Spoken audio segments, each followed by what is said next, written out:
নমস্কার সবাইকে, বিধির পাঠশালা ইউটিউব চ্যানেলে সবাইকে স্বাগত। আজকে আমাদের সাহিত্য চর্চার আলোচনা শরৎচন্দ্র চট্টোপাধ্যায়ের লেখা শ্রীকান্ত উপন্যাসের সংক্ষিপ্ত আলোচনা। আশা করব এই আলোচনার মাধ্যমে আমাদের বাংলা অনার্স এবং বাংলা এম.এর ছাত্রছাত্রীদের শ্রীকান্ত উপন্যাস সম্পর্কে একটা সংক্ষিপ্ত ধারণা তৈরি হবে এবং এই তথ্যগুলি তাদের সাহায্য করবে উপন্যাসটিকে ভালোভাবে বুঝতে। তাহলে শুরু করা যাক আজকে আমাদের সাহিত্য চর্চার আলোচনা। তবে আমাদের আলোচনা শুরু করার আগে আমার চ্যানেলে যারা নতুন তারা চ্যানেলটিকে অবশ্যই সাবস্ক্রাইব করে ভিডিওগুলিকে লাইক করে দেবেন। ভালো লাগলে ভিডিওটিকে শেয়ার করবেন এবং পাশে থাকা বেল আইকনটি অবশ্যই ক্লিক করবেন। চলুন শুরু করা যাক আমাদের শরৎচন্দ্র চট্টোপাধ্যায়ের লেখা শ্রীকান্ত উপন্যাসের সংক্ষিপ্ত আলোচনা। শরৎচন্দ্র চট্টোপাধ্যায়ের লেখা এই শ্রীকান্ত উপন্যাস প্রকাশকাল প্রথম পর্ব 1917 খ্রিস্টাব্দ, দ্বিতীয় পর্ব 1918 খ্রিস্টাব্দ, তৃতীয় পর্ব 1927 খ্রিস্টাব্দ এবং চতুর্থ পর্ব 1933 খ্রিস্টাব্দ। এটি কোন জাতীয় গ্রন্থ? এটি একটি আত্মজীবনীমূলক গ্রন্থ। শ্রীকান্ত উপন্যাসের মূল বিষয়বস্তু শ্রীকান্তের বাল্যকালের বিভিন্ন ঘটনা, ইন্দ্রনাথের সাথে বন্ধুত্ব, তার সাথে নৈশ অভিযান যাত্রা, ইন্দ্রনাথের সূত্রে অন্নদা দিদির সাথে সাক্ষাৎ, শ্রীকান্তের প্রতি রাজলক্ষ্মীর গভীর ভালোবাসা, অভয়ার স্বতন্ত্র ও তেজস্বিতা, কোমলতার প্রেম ভাবনা ইত্যাদি এই উপন্যাসের মূল ভাবনা বা বিষয়বস্তু। এবার আমরা আলোচনা করব শ্রীকান্ত উপন্যাসের খণ্ড বিভাগ। শ্রীকান্ত শরৎচন্দ্র চট্টোপাধ্যায়ের একটি গুরুত্বপূর্ণ উপন্যাস এবং এটি অত্যন্ত জনপ্রিয় উপন্যাস। অনেক সমালোচক মনে করেন এই উপন্যাসে শরৎচন্দ্রের ব্যক্তিগত জীবন প্রতিফলিত হইয়াছে। তাই বোধহয় কেউ কেউ বলতে চান শরৎচন্দ্রের শ্রীকান্ত আত্মজীবনীমূলক উপন্যাস। তবে এই নিয়ে অবশ্য পণ্ডিত মহলে বিতর্ক আছে। অবশ্য আমাদের সে বিতর্ক থেকে দূরে থাকাই ভালো। শ্রীকান্ত উপন্যাসে 4টি পর্ব রয়েছে, যার প্রকাশকাল আমরা একটু আগেই বলে দিয়েছি। এই পর্বে অসংখ্য চরিত্রও আছে, যেমন প্রথম পর্বে আছে ইন্দ্রনাথ, নতুনদা, শ্রীকান্ত, রাজলক্ষ্মী, অন্নদা।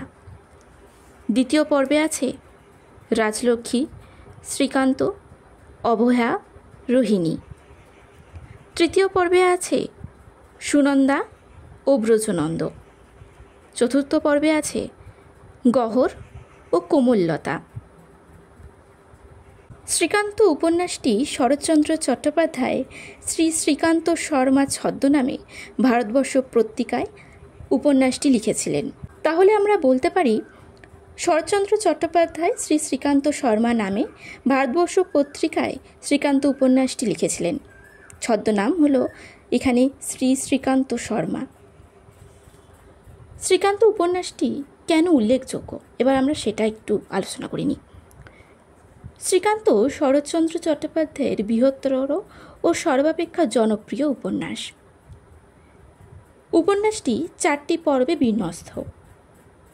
শ্রীকান্ত অনেকটা আত্মজীবনীমূলক উপন্যাস।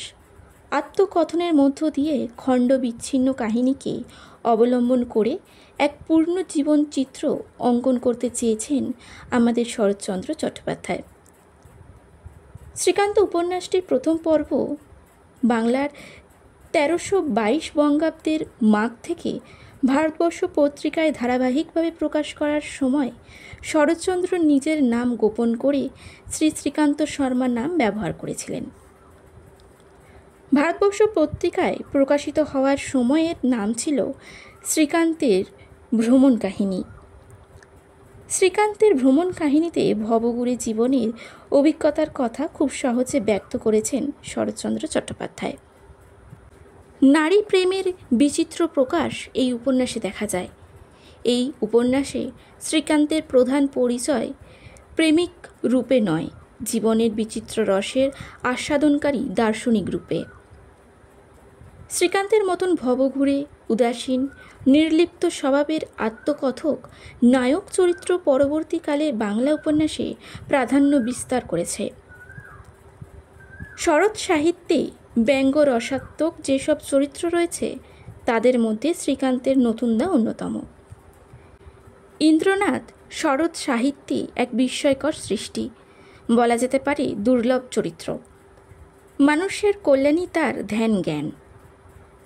শ্রীকান্তের পথ চলতে চলতে কুড়িয়ে পাওয়া একটি রত্ন হল অন্নদা দিদি। ত্যাগে, প্রতিব্রতে, সহিষ্ণুতার ও সত্যনিষ্ঠায় শরৎ সাহিত্যে অন্নদা দিদির তুলনা মেলা ভার। শ্রীকান্ত উপন্যাসে প্রকৃতির ভূমিকা অনবদ্য। এখানে প্রকৃতি মানব হৃদয়ের সাথে সম্পর্কযুক্ত। শ্রীকান্তের ভাষায় একদিকে রয়েছে কথ্য ভাষার সচল ও প্রত্যক্ষ স্বাভাবিকতার, অন্যদিকে সংস্কৃত বিশেষণ পদ ও সমাজবদ্ধ পদের গভীর মহিমা ও কলা সৌন্দর্য। কাব্যগুণ সমৃদ্ধ উপমা, ঋতু অলঙ্কৃত গদ্য রচনায় শরৎচন্দ্রর ক্ষমতা শ্রীকান্ত উপন্যাসে সুপ্রতিষ্ঠিত। শ্রীকান্তের রাজলক্ষ্মী গৃহলক্ষ্মী। শ্রীকান্তের সে যেন কল্যাণের বাঁধনে বেঁধেছে। এরই দৌলতে ভবঘুরে শ্রীকান্ত একটি ঘর পেয়েছে। তো এইটুকুই ছিল আমাদের আজকে শ্রীকান্ত উপন্যাস নিয়ে সংক্ষিপ্ত আলোচনা। তোমরা যদি বলো শ্রীকান্ত উপন্যাস নিয়ে আরও বিস্তারিত আলোচনার জন্য, আমি তখন শ্রীকান্ত উপন্যাস নিয়েই একটি সম্পূর্ণ আলাদা পর্ব নিয়ে আসব। আজকের আলোচনা কেমন লাগলো কমেন্টে অবশ্যই জানাবেন।